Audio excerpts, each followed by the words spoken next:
Buenos días. Bueno, como decía José María, yo os voy a comentar un poquillo las novedades fiscales que hay de cara al ejercicio 2018. Un detalle también para el 2019, aunque sí que es verdad que las modificaciones que se puedan producir en el 2019 a través de la Ley de Presupuestos, pues lógicamente están todavía en el aire.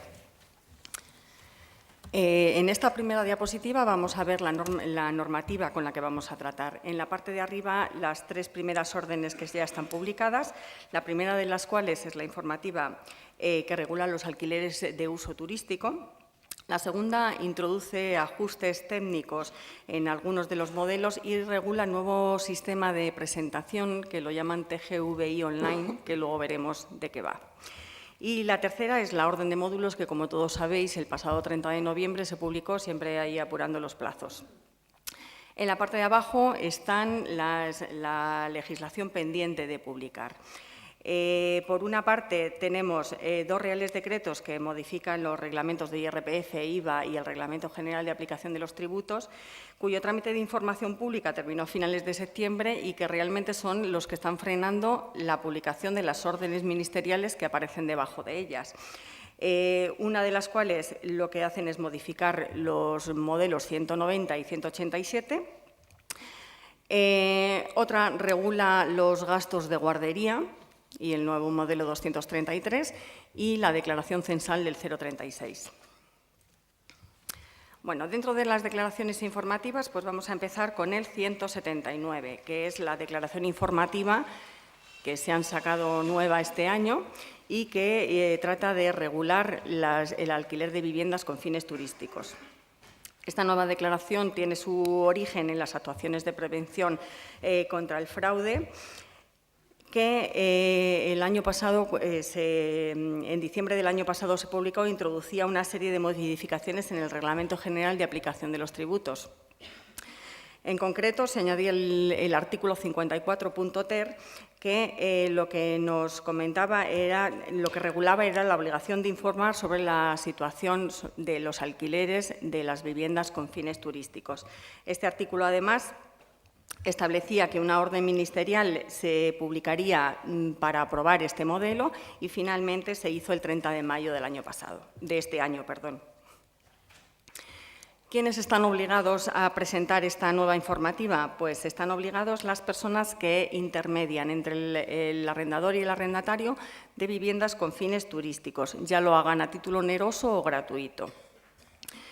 Y aunque se menciona expresamente como intermediarios obligados a las plataformas colaborativas que prestan sus servicios a través de Internet, no tenemos que olvidar que un simple agente inmobiliario pues, es también un intermediario, aunque utilice medios analógicos, es un intermediario entre el arrendador y el arrendatario y, por lo tanto, también quedaría obligado al modelo 179. En cuanto al ámbito temporal, ¿a qué operaciones afecta? Pues afecta a todos los alquileres de viviendas de uso turístico que se realicen a partir del 1 de enero de 2018. Y la intermediación se haya hecho también en esa fecha, lógicamente. ¿Qué tipos de arrendamientos habrá que incluir en esta nueva informativa? Pues el artículo 54.ter especifica que serán viviendas con fines turísticos situadas en territorio español y habla de la cesión temporal del uso de la totalidad o de parte de una vivienda amueblada y equipada en condiciones de uso inmediato, cualquiera que sea el medio por el que se comercialice o promocione y ya sea gratuito o sea a título oneroso. En cualquier caso, se excluyen los arrendamientos de vivienda cuando la finalidad sea satisfacer la necesidad de vivienda de una persona, con lo cual estamos hablando de una vivienda habitual, nunca de uso turístico, con lo cual quedaría evidentemente excluido. También se excluyen los alojamientos turísticos que van regulados por una norma específica, como pueden ser pues, los hoteles, casas rurales, albergues, etcétera. Sí que es verdad que aquí lo que no se excluye, nos dice el artículo 54.ter, son las viviendas con fines turísticos, aunque sea explotada por una industria hotelera o un particular. Sí queda excluido el aprovechamiento por turnos de los inmuebles. Estamos hablando de la famosa multipropiedad que se puso tan de moda hace unos años.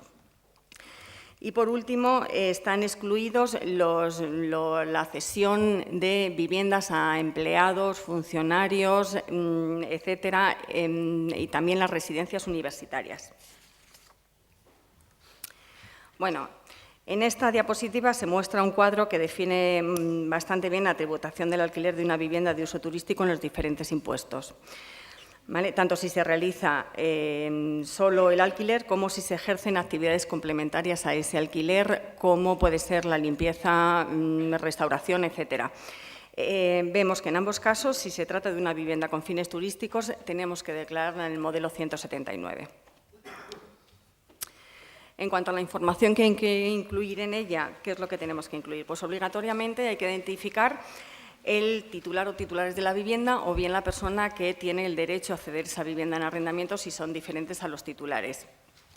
Por otro lado, hay que identificar el arrendatario.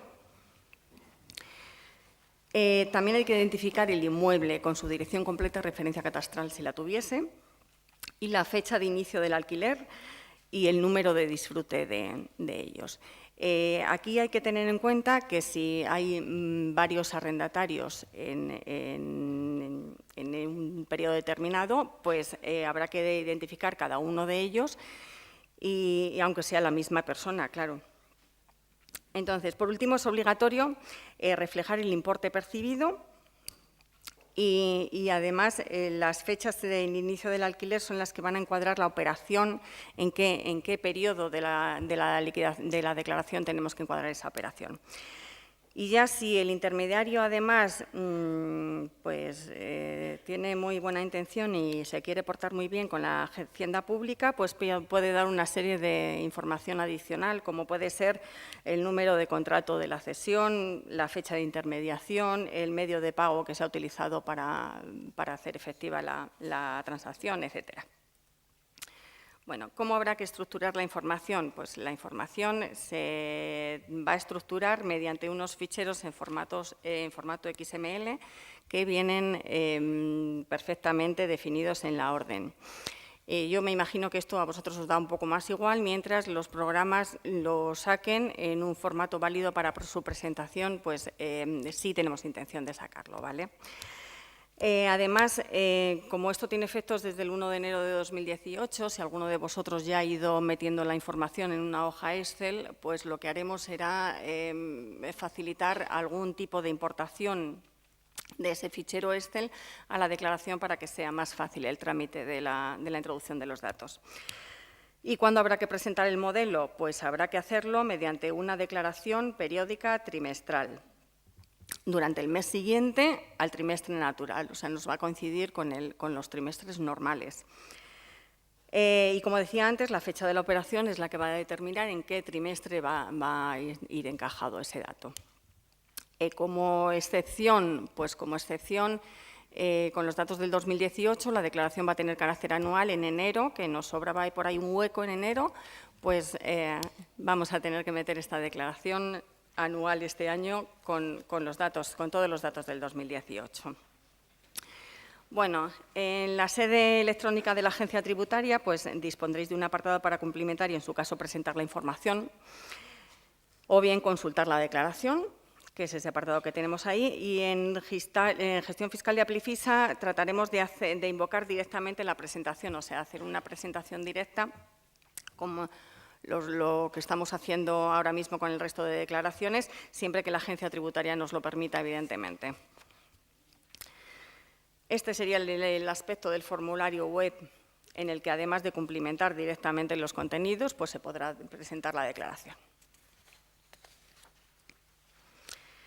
Bueno, por otra parte, el pasado 31 de octubre se publicó la Orden 1148/2018, cuya finalidad principal era modificar aspectos técnicos de algunas de las aplicaciones, de algunas de las declaraciones, perdón.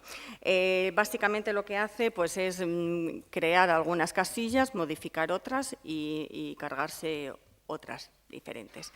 Pero también aprovecha esta orden para satisfacer la petición de gran número de colectivos profesionales que os representan, que no era otra que mantener el plazo del 347 en el mes de febrero.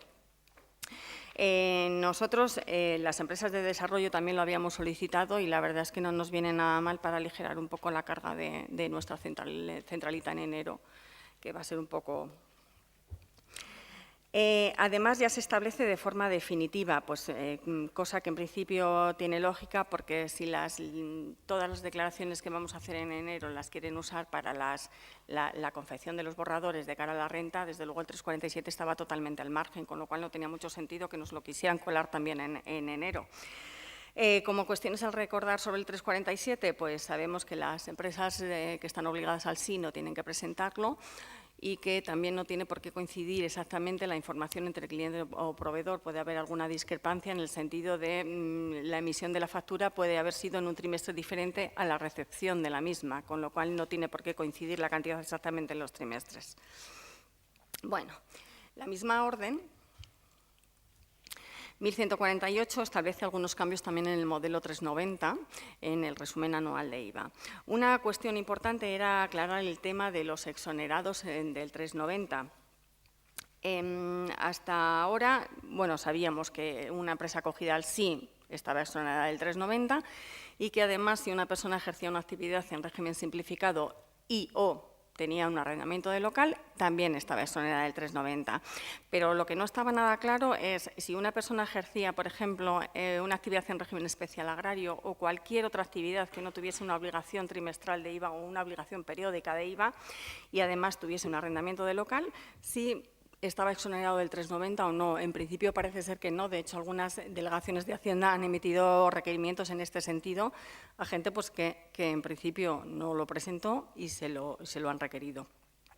Ahora sí que se aclara y nos dicen que estas personas no tienen que hacer el 390, que están exonerados.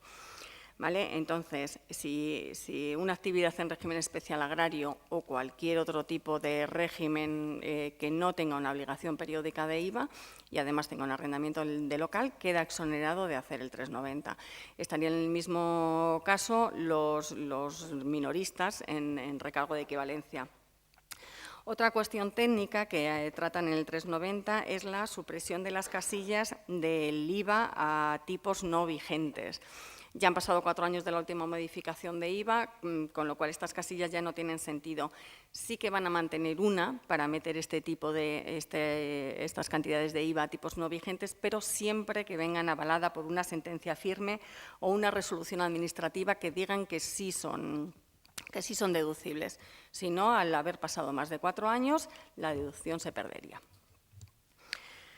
En el apartado de resultados de la liquidación, pues se crea una casilla para consignar las cuotas pendientes de compensación al término del ejercicio. Esta casilla me da la impresión de que nos va a dar muchas llamadas y muchas preguntas cuando realmente es una casilla que vamos a utilizar en muy pocos casos. Si las cosas se han ido haciendo más o menos bien durante todo el año, es una casilla que no nos va a servir para nada. Sí que la han metido ahí con la intención de corregir descuadres.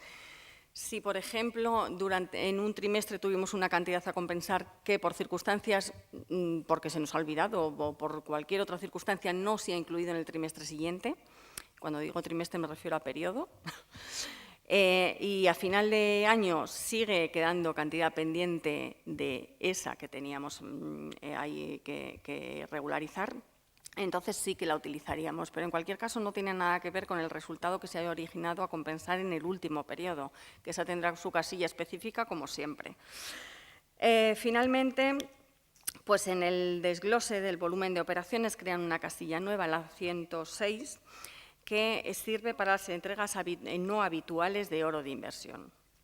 En Amplifisa lo que hemos hecho, ya aprovechando todas estas modificaciones, pues lo que hemos hecho ha sido pegar una lavada de cara al modelo 390 y hemos rehecho completamente las pantallas de captura de datos.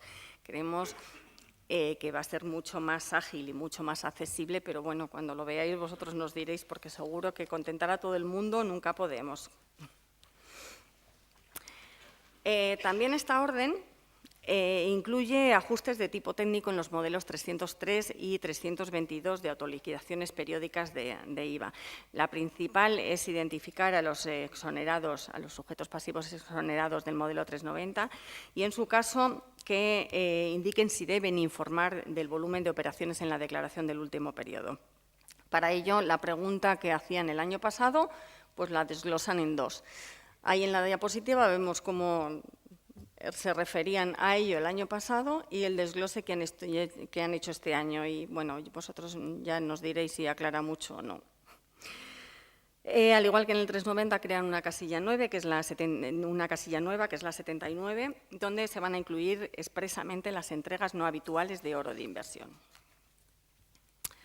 Bueno, para terminar con la orden 1148, que se modifica el procedimiento y condiciones generales para la presentación de declaraciones de informativas y habilitan un nuevo sistema que lo llaman TGVI Online.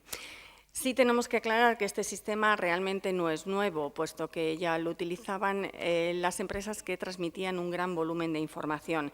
De hecho, estaba limitado a un mínimo de 40.000 registros. ¿Vale? También lo utilizaban las entidades financieras que transmitían un gran volumen de información y ahora lo que hacen simplemente es quitar ese límite inferior de los 40.000 registros y lo aplican a determinadas, de momento algunas, ya veremos a ver cuáles, algunas declaraciones informativas. Por tanto, será un sistema alternativo a la presentación directa y a la presentación de formulario que conocemos hasta ahora, que por supuesto esas van a estar vigentes con alguna matización que luego veremos, pero las vamos a seguir utilizando, evidentemente. ¿Cómo funciona el TGVI Online? Bueno, pues en una primera fase obtendremos el fichero de la aplicación y lo subiremos a la plataforma de la Agencia Tributaria, la sede electrónica. En ese proceso de subida ya se irán validando los datos y finalmente podremos optar entre presentar los datos correctos y quedar los erróneos para depurar la información y presentar una complementaria, o anular toda la presentación, depurar los errores y volver a presentarla toda. Es decir, si presentamos una declaración con una informativa con 10 declarados, en el momento que lo estamos subiendo van a validar esos 10 declarados y si 7 están correctos, nos van a decir, vale, tienes estos 7 correctos y estos 3 erróneos. Yo puedo optar por presentar los 7 correctos y con esos 3 erróneos presentar una complementaria o cancelar todo el proceso, depurar los errores y volver a presentar la de la informativa con los 10.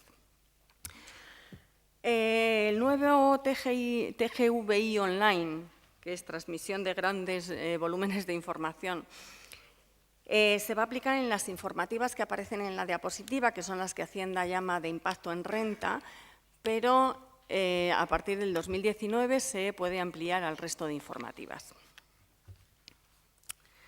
Bueno, otro proyecto que se publicará a finales de diciembre modificará levemente varios modelos de informativas.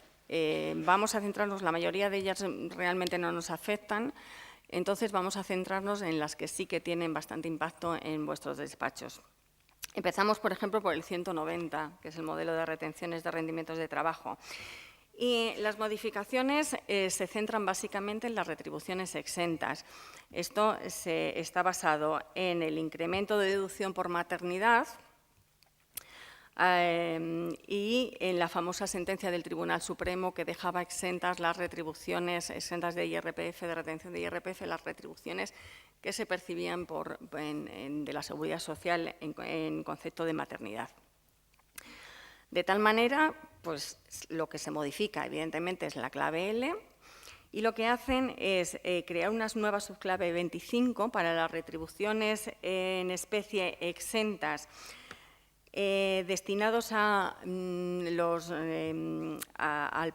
educación en el primer ciclo de educación infantil a los trabajadores, siempre que se utilicen fórmulas indirectas, por ejemplo, pues como un cheque bebé.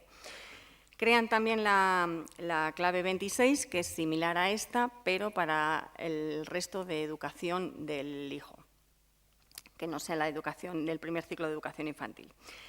En la clave 27, que también la crean nueva, se informará de las prestaciones públicas de maternidad exentas de IRPF y por parte de la Seguridad Social. Aquí hay que tener en cuenta que cuando una persona que haya percibido esta prestación de maternidad reciba los datos fiscales del 2018, pues puede aparecer, por un lado, una cantidad sujeta a retención y, por otra cantidad no sujeta a retención. En cualquier caso, será una situación normal y que tendrá que aclarar esta persona en su declaración de la renta. Y, finalmente, la antigua clave 25, que era la que recogía otras situaciones exentas que no se contemplaban en el resto de las subclaves, pues pasa a ser la 28. Otra modificación que se incluye esta orden, o este proyecto, mejor dicho, se refiere al modelo 187. En relación con las ganancias por la transmisión de los derechos de suscripción de acciones o participaciones en institución de inversión colectiva. Hasta el 2017 estaban exentas de retención y se declaraban en el modelo 198. Al someterse a retención a partir del 2017, pues la idea era que la cesión o la venta de los derechos que estaban sujetos a retención del mercado primario pasaran al modelo 187 y los del mercado secundario, que estaban exentos de retención, se mantuviesen en el 198. Esto originó un caos de duplicidad de datos, porque no quedó nada claro y bueno, fue un caos, se duplicaron los datos. Tampoco quedó claro quién debería dar la información de esa venta cuando existía un depositario, cuando interviene un depositario, de manera que en muchos casos dio la información, también se duplicaron los datos, al presentar la declaración tanto el depositario en España como el intermediario financiero. Ahora se aclara y nos dicen que solo debe presentar esta liquidación el depositario en España, no el intermediario financiero. Con el fin de aclarar todo esto, pues lo que hacen es modificar los campos tipo de operación en la clave M y la clave de origen de procedencia de la adquisición en enajenación, que es la clave O. Tampoco quedó claro si los gastos que originaban todas estas operaciones deberían estar incluidos en los importes que se declaraban de enajenación o adquisición. Bueno, pues para aclarar este tema lo que hacen es crear una nueva casilla donde van esos gastos, con lo cual queda bastante claro que no forman parte de los importes de enajenación o adquisición. Otra informativa en la que se realizan matizaciones son en los modelos 196, 198 y 291. En los tres casos se añade un nuevo campo para identificar las cuentas en presunción de abandono. Estas cuentas ya sabéis que son las que llevan 20 años sin ningún movimiento o no se conoce una orden expresa del cliente y, por tanto, son susceptibles de pasar a manos del Estado. En estas informativas habrá que identificar expresamente esta situación, pero solo cuando haya problemas de identificación del declarado. Otra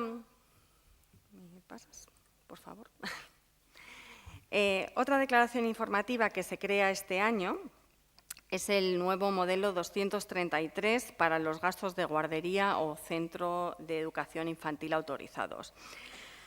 Esta nueva declaración se basa principalmente en la modificación del artículo 81 de la Ley de IRPF, que regula la deducción por maternidad y que se introdujo el pasado julio a través de la Ley de Presupuestos. La modificación consiste básicamente en el aumento de la deducción por maternidad en 1.000 euros siempre que se satisfagan gastos de guardería o centros de educación infantil autorizados. Como sabéis, hasta ahora la deducción por maternidad que había era de 1.200 euros. Ahora veremos las diferencias que hay o las condiciones que hay que cumplir para ese aumento. En el apartado 5 del citado artículo 81 se especifica que reglamentariamente se regularán las obligaciones de información a cumplir por las guarderías, ¿vale?, o los centros infantiles. Por eso estamos pendientes de que se publique un Real Decreto que modifique el reglamento de IRPF y posteriormente se apruebe una orden ministerial que regule este nuevo modelo. Vale, ¿cómo queda la deducción por maternidad entonces después de este incremento? Bueno, pues como sabéis, hasta ahora existía una deducción de 1.200 euros por cada hijo menor de 3 años para madres trabajadoras que realizasen una actividad bien por cuenta ajena o bien por cuenta propia y que por ello cotizasen a la Seguridad Social o cualquier otra mutualidad. Esta deducción se calcula de forma proporcional al número de meses que se cumplan simultáneamente los requisitos y el límite estaba en las cotizaciones a la Seguridad Social o las mutuas en cada periodo impositivo, sin tener en cuenta las bonificaciones que hubiesen podido tener por ello. Además, como sabéis, el pago se podía solicitar por adelantado y cobraban 100 euros al mes, con lo cual en renta solo se informaba de esta situación y no había más trámite. A partir de ahora esta deducción puede incrementarse en 1.000 euros cuando el contribuyente con derecho al anterior hubiese satisfecho gastos de guardería o de custodia del hijo menor de 3 años. Estos gastos se refieren a la prescripción, a la matrícula, a la asistencia en horario general o ampliado o a los gastos de alimentación si fuese necesario. Y siempre se tiene que producir por meses completos. El incremento de esta deducción también se calcula de forma proporcional al número de meses en el que se cumplan simultáneamente todos los requisitos, pero con la diferencia de que si el menor ha cumplido 3 años a lo largo del ejercicio, se puede mantener hasta que este niño empiece el segundo ciclo de educación infantil. Es decir, si el niño cumple los 3 años en mayo, a mediados de mayo, pues los 1.200 euros, la deducción de 1.200 euros pararía el 30 de abril. Porque al 31 de mayo ya tiene 3 años. Sin embargo, los 1.000 euros seguiría existiendo esta deducción hasta el 31 de agosto, si supuestamente el niño empieza en septiembre. Claro, siempre hasta el mes anterior.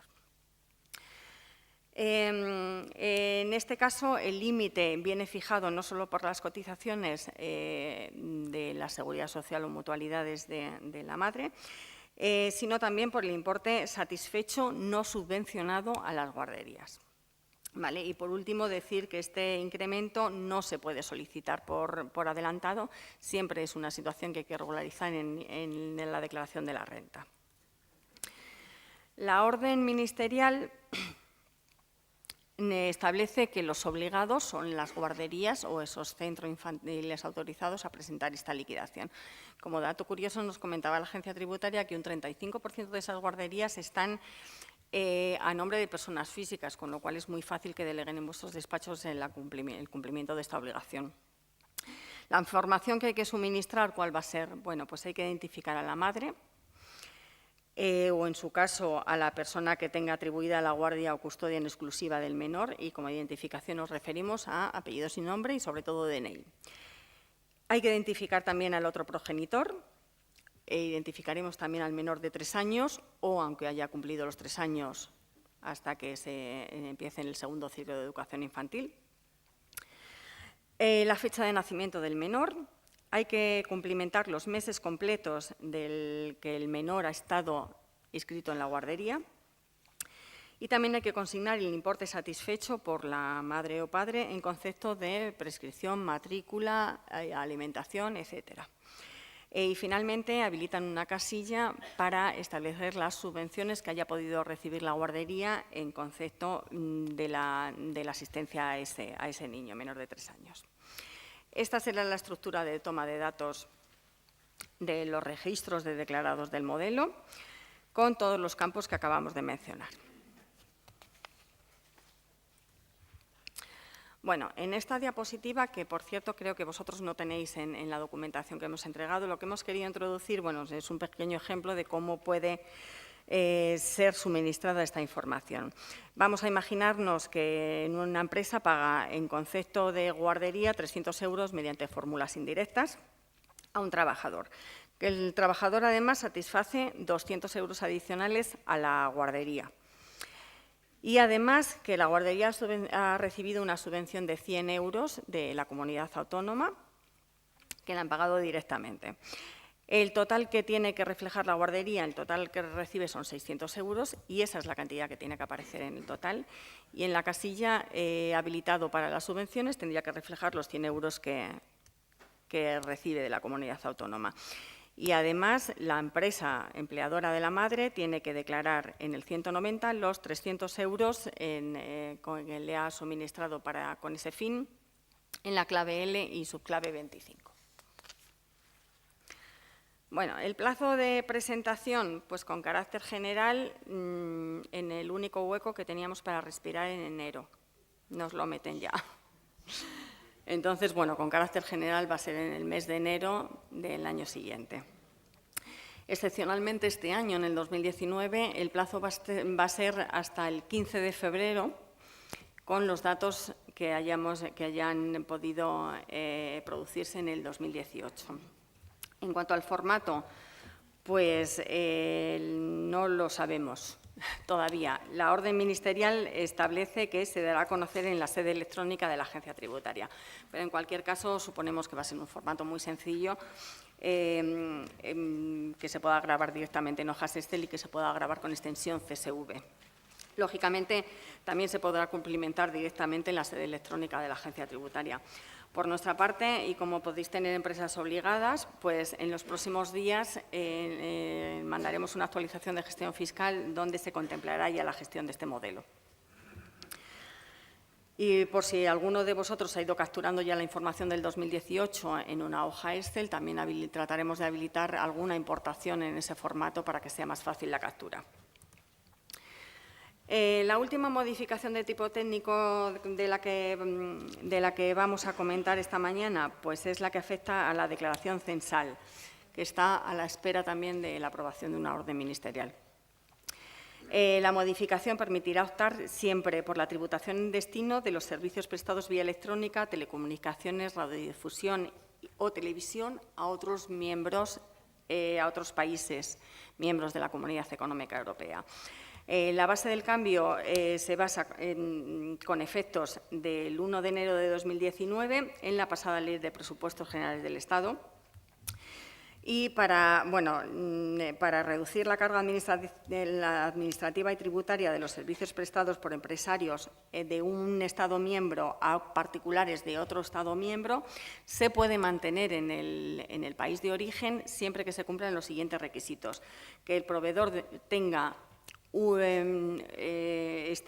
establecimiento o residencia en un único Estado miembro de la Comunidad Económica Europea, que la prestación de servicios siempre a particulares no exceda de los 10.000 euros al año, excluido el IVA, y que el proveedor no haya optado por la tributación en destino a través de una declaración censal, en nuestro caso el 036. Sí que hay que comentar que si se opta por la tributación en destino, estaremos obligados a estar como mínimo 2 años. En cuanto de la orden de módulos, pues sabéis que se publicó el pasado 30 de noviembre, y lo que hemos hecho, pues básicamente ha sido copiar la diapositiva íntegramente del año pasado. El año pasado, aquí en estas mismas reuniones informativas, comentábamos que la situación transitoria que se había publicado para 2016 y 2017 se prorrogaría para 2018 y finalmente el 30 de diciembre salió publicada esa prórroga. Pues bien, este año la ministra María Jesús Montero anuncia una nueva prórroga de las magnitudes para el 2019. Con lo cual esperamos que antes de final de año salga publicada esta orden. Por tanto, si existe esta prórroga, pues recordamos un poco las magnitudes. El límite de ingresos para quedarse en módulos seguirían en 250.000 euros en lugar de los 150.000 que estaban establecidos hasta entonces. Para el conjunto de actividades empresariales, o bien para agrícolas, ganaderas o forestales. Y también seguiría en 250.000 euros el volumen de compras, excluyendo los bienes de inversión y el inmovilizado. Respecto a los ingresos, por lo que existen obligaciones de expedir factura, pues el límite estaría en 125.000 en lugar de los 75.000 que estaban previstos en la ley de IRPF. Y el resto de las cuantías de deducciones se mantienen como el año pasado, tal cual aparecen en la diapositiva.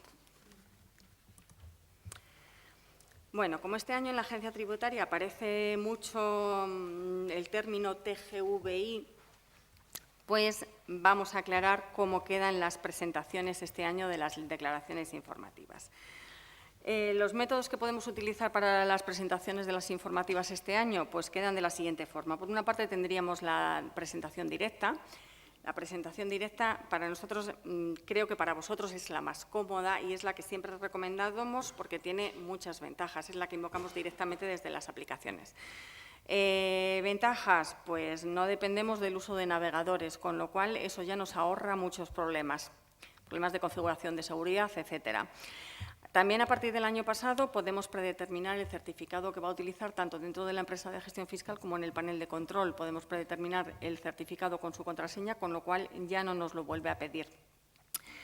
Y aparte de eso, pues podemos grabar el campo CSV y con la fecha y hora de presentación. Además, cambiamos el estado de la declaración a presentada, con lo cual las comprobaciones son mucho más fáciles. Este año sí que tenemos ahí un inconveniente y es que las declaraciones informativas para las que la Agencia Tributaria ha habilitado la presentación TGVI, de momento no nos deja capturar el modelo en la gestión documental de la empresa. Mis compañeros están trabajando para poder solucionar este problema si técnicamente no es posible y la Agencia Tributaria nos deja. El otro método que estamos utilizando ahora es la presentación a través del formulario, que consiste en obtener el fichero de la declaración y, bueno, conectar con la página de la Agencia Tributaria, importar ese fichero de declaración. Aquí sí que tenemos en cuenta los navegadores, sí que influyen los navegadores, con lo cual la configuración de seguridad tiene que ser correcta. Sí que nos pide el certificado con el que vamos a presentar, lo cual bueno, pues, hace más lento el proceso. El estado de declaración solo puede pasar a extraída, puesto que una vez que se extrae el fichero, la aplicación pierde el control sobre ese fichero. Se supone que se presenta, pero la aplicación no tiene la certeza de que se ha presentado, con lo cual el paso a presentada tiene que ser manual. Y además este año tiene la novedad, pues la que comentábamos antes, el TGVI online queda un poco integrado aquí. Es decir, cuando presentemos una informativa, pues se validarán los datos y nos dará opción a presentar los registros correctos y presentar una complementaria con los erróneos una vez depurada esa información o anular toda la presentación y volver a hacerlo de nuevo. Aquí tenemos que tener en cuenta que si optamos por presentar los registros correctos, no nos queda más remedio que presentar los otros en una complementaria. Con lo cual, esto puede venir bien si estamos muy apurados de plazo, pero si no, yo personalmente recomiendo que anulaseis la presentación entera y volvieseis a presentar y nos ahorrábamos el tema de las complementarias. Otro sistema similar a este del formulario, pues como decía antes, es el tema TGVI, que seguirán usando las empresas que presenten más de 40.000 caracteres o las entidades financieras. Por supuesto, y aunque la diapositiva no lo menciona, también está vigente la presentación por lotes, que podéis seguir utilizando. Nosotros nunca la hemos recomendado porque la aplicación ahí sí que no tiene ningún control sobre lo que puede pasar por los…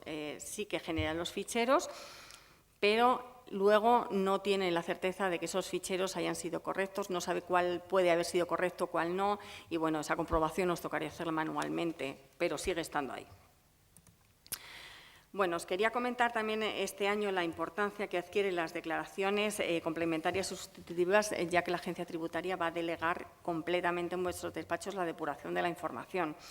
Entonces, bueno, como sabéis, las declaraciones complementarias son aquellas que tienen por objeto incluir nuevos registros y complementar a una que se ha presentado anteriormente del mismo periodo. Se pueden presentar tantas complementarias como sea necesario, siempre que se haga dentro de plazo, recomendablemente dentro de plazo, puesto que fuera puede acarrear sanciones que la cuantía puede ir dependiendo del número de registros que se presenten en esa complementaria. Como acabamos de ver, este año cobra especial importancia la declaración complementaria con este nuevo sistema de presentación del TGVI online. Otro tipo de declaraciones son la complementaria por sustitución. Esto solo se puede hacer, es para modificar un registro concreto de los presentados en la declaración informativa y solo se puede hacer a través del servicio de consulta y modificación de la sede electrónica de la Agencia Tributaria. Recomendamos, hombre, es conveniente que si utilizáis este sistema y cambiáis cualquier dato en cualquiera de los registros que habéis presentado, los cambiéis también en el programa de Aplifis, aunque esto suponga duplicar el trabajo, pero tendremos la certeza de que lo presentado es lo mismo que tenemos. Finalmente, las sustitutivas son las que anulan completamente la anterior y presentamos la misma declaración entera. La importante novedad de este año es que para presentar una sustitutiva tenemos que anular la presentación anterior y lo tenemos que hacer nosotros, además. ¿Vale? Esto solo se puede hacer desde el servicio de la sede electrónica de la Agencia Tributaria y la verdad es que todavía no sabemos muy bien cómo se va a hacer, pero es lógico pensar que solo lo podrá hacer el certificado que ha presentado esa declaración, lógicamente. Este sistema no nos dejan automatizarlo, puesto lo que quieren es ir reduciendo el número de sustitutivas presentadas. Además, igual que en la complementaria, hay que referenciar el número de justificante de la declaración anterior. Bueno, esta es la pantalla que se muestra como servicio disponible en la sede electrónica para la baja por sustitución, además de la modificación o consulta. Bueno, y en esta última diapositiva, y con esto ya termino, me gustaría comentaros una situación que se va a producir a partir del mes de marzo o abril de este año que viene, 2019. Y es que cuando la Agencia Tributaria emita un requerimiento y nos pida los libros de IVA, nos lo va a pedir en un fichero con una estructura muy concreta. Este formato aún no tenemos claro, pero puede ser en una hoja Excel y la estructura se dará a conocer próximamente en la sede electrónica de la Agencia Tributaria. Lógicamente, este formato se va a requerir a todas las empresas que no estén acogidas al SI, porque la estructura del fichero de las empresas que están acogidas al SI es un XML, que esas van por otra parte y los piden en otro formato. Este va a ser para el resto. Y, en principio, va a ser de carácter obligatorio. ¿Vale? Siempre utilizado en el Departamento de Gestión Tributaria y, en principio, no en el de inspección, aunque se puede suponer que más adelante también lo pueda pedir. Lo de obligatorio lo ponemos entre comillas porque, lógicamente, se puede considerar como muy recomendable, pero nunca obligatorio si no está publicado en una ley escrita. ¿Qué ventajas nos vamos a encontrar? Pues como ventajas va a ser uniforme para todas las delegaciones de Hacienda, que no es poco, y aparte de eso puede acelerar bastante las devoluciones de IVA de vuestros clientes. Como inconveniente, pues que van a tardar menos en comprobar, con lo cual pueden hacer más comprobaciones. Entonces, a lo mejor no nos tenemos que pegar con el funcionario de turno para ver en qué formato te doy los libros, pero sí para ver si el IVA es deducible o no es deducible. ¿Vale? Con esto yo ya termino. Al final de la exposición, cuando acaben mis compañeros, pues si queréis que comentemos algo o hacer algún tipo de preguntas, pues aquí estamos. Gracias.